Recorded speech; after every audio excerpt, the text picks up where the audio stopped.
শ্রী রামকৃষ্ণদেব বলেছিলেন, ঈশ্বরকে ডাকতে থাকো, তিনি সাড়া দেবেন। হয়তো একটু সময় লাগবে, কিন্তু তিনি অবশ্যই তোমার ডাক শুনবেন। যতবার তুমি পড়ে যাবে ততবার উঠে দাঁড়াও। ঈশ্বর তোমার পাশে আছেন, তিনি তোমার সব দুঃখ দূর করবেন। মা সারদা বলতেন, মানুষের জীবন হলো ঈশ্বরের পরীক্ষা। যারা ধৈর্য ধরে, ঈশ্বর তাদের সবসময় রক্ষা করেন। তুমি যদি ঈশ্বরের প্রতি ভরসা রাখতে পারো, তাহলে কোনো দুঃখই তোমাকে ভাঙতে পারবে না। এর মানে হলো আমাদের অন্তরকে শক্তিশালী করে ঈশ্বরের উপর সম্পূর্ণ ভরসা রাখতে হবে। স্বামী সর্বপ্রিয়ানন্দজি মহারাজ বলেছেন, জীবনের প্রতিটি খারাপ সময়ে ঈশ্বর আমাদের পরীক্ষা নেন। এই পরীক্ষায় উত্তীর্ণ হতে হলে আমাদের ধৈর্য ধরে ঈশ্বরের উপর ভরসা রাখতে হবে। ঈশ্বর সবসময় আমাদের মঙ্গল চান। খারাপ সময়ের পরেই ভালো সময় আসে। আমাদের শুধু সেই ভালো সময়ের অপেক্ষা করতে হবে।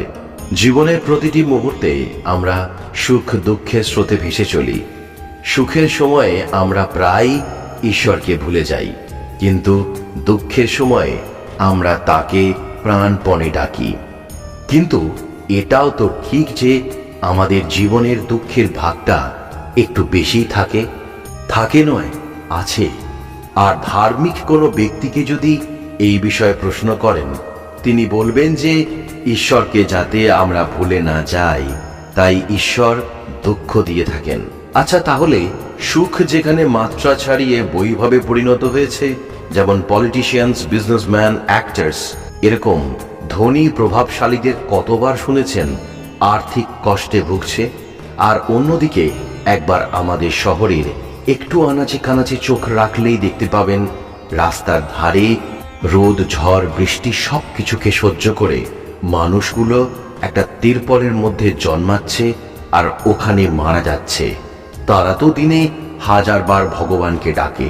তাহলে এবার কি বলবেন যে ঈশ্বর এদের এরকম করেই রাখেন যাতে এরা ঈশ্বরের অবদান মনে রাখে? আচ্ছা, এই বিচারিতা কেন? বিত্তশালীদের ঈশ্বর আলাদা আর আমাদের কি আলাদা? আমরা তো ডেকে ডেকে ক্লান্ত। ছোট ছোট জিনিসের জন্য ঈশ্বরের কাছে যখন দিন রাত ভিক্ষে চাইবার পরেও সেই ডাকেও সাড়া মেলে না কেন? আসুন মা ও ঠাকুরের বলা শ্রীকৃষ্ণের কথায় সেই উত্তর খুঁজি। মা বলেন, জীবনের খারাপ সময়গুলি যেন এক দুঃস্বপ্নের মতো।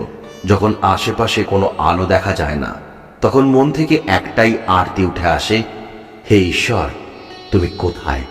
কিন্তু আমরা যখন দেখি যে এই ডাকেও কোনো সাড়া মেলে না, তখন হতাশা আমাদের গ্রাস করে। আমরা ভাবি, ঈশ্বর আমাদের কথা শুনছেন না কেন? শ্রীকৃষ্ণ বলেছিলেন, তুমি শুধু তোমার কাজ করো, ফলের আশা করো না। যখন আমরা ঈশ্বরকে ডাকি, তখন আমাদের মনে থাকা উচিত যে আমাদের তার প্রতি ভরসা রাখতে হবে। শ্রীকৃষ্ণের উপদেশ হলো আমরা যেন ধৈর্য ধরতে শিখি, কারণ প্রতিটি খারাপ সময়ের পরেই একটা ভালো সময় আসেই। শ্রী রামকৃষ্ণদেব বলেন, অনেক সময় ঈশ্বর আমাদের ধৈর্যের পরীক্ষা নেন। শ্রীকৃষ্ণ বলেছে, যে ধৈর্য ধরে সে সর্বদা বিজয়ী হয়। যখন খারাপ সময় আসে, তখন আমাদের মন শক্ত রাখতে হবে এবং বিশ্বাস রাখতে হবে যে ঈশ্বর আমাদের পাশেই আছেন, যদিও আমরা তাকে দেখতে পাই না। জীবনের কঠিন সময়ে আমাদের অন্তরের শক্তি খুব গুরুত্বপূর্ণ। শ্রীকৃষ্ণ বলেছিলেন, তুমি তোমার অন্তরকে শক্তিশালী করো, কারণ ঈশ্বর সবসময় তোমার সাথেই আছেন। আর আমরা যদি ঈশ্বরের উপর সম্পূর্ণ ভরসা রাখতে পারি, তাহলে কোনো খারাপ সময়ই আমাদের ধ্বংস করতে পারবে না। আমাদের মনে রাখতে হবে, খারাপ সময়ের পরেই কিন্তু ভালো সময় আসে, এবং সেই অভিজ্ঞতাও আমাদের আছে। খুব কম সময়ের জন্য হলেও কিন্তু আসে। শ্রীকৃষ্ণ বলেছিলেন, অন্ধকারের পরেই আলো আসে। যদি আমরা ঈশ্বরের উপর বিশ্বাস রেখে চলি, তাহলে আমাদের জীবনে সুখ ও শান্তি নিশ্চিত আসবে। আমাদের শুধু একটু ধৈর্য ধরে অপেক্ষা করতে হবে। ঠাকুর বলতেন, ঈশ্বর আমাদের সবসময় ভালো রাখতে চান। শ্রীকৃষ্ণ বলেছিলেন, যতই খারাপ সময় আসুক, তোমরা শুধু আমার উপর ভরসা রেখো। আমরা যদি ঈশ্বরের সাথে আমাদের সম্পর্ককে শক্তিশালী করতে পারি, তাহলে কোনো খারাপ সময় আমাদের ভাঙতে পারবে না।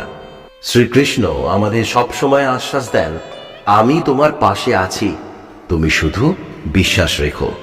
বন্ধুরা, খারাপ সময়ে ঈশ্বরকে ডেকে হতাশ হবেন না। মনে রাখবেন, তিনি আমাদের পরীক্ষা নিচ্ছেন এবং এই পরীক্ষার পরেই আমাদের জীবনে সুখের সূর্য উঠবে।